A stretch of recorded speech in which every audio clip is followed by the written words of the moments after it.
ভিଜିଲାନ୍ସ ହାତରେ ଧରା ପଡ଼ିଛି ଲାଞ୍ଚୁଆ ଆଗାଇ। ଭଦ୍ରକ ଜିଲ୍ଲା ତିହିଡ଼ି ତହସିଲ ଅଧୀନ ଗଦି ଆଗାଇ ଭାଗବତ ଖଟୁଆ ସ୍ଥାନୀୟ ନୂଆସାହି ଗାଁର ବିଜୟ ମଳିକ ନାମକ ଜଣେ ଯୁବକଙ୍କ ଠାରୁ 5,000 ଟଙ୍କା ଲାଞ୍ଚ ନେଉଥିବା ବେଳେ ମାଡ଼ି ବସିଥିଲେ vigilance team.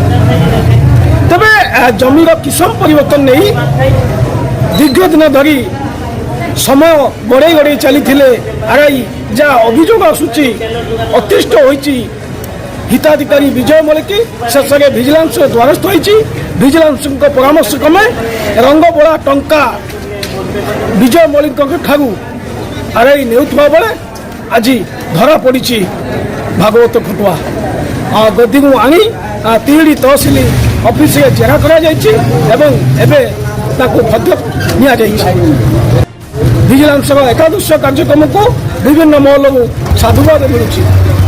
ତିହିଡ଼ିରୁ Sanjay Das, Utkal news.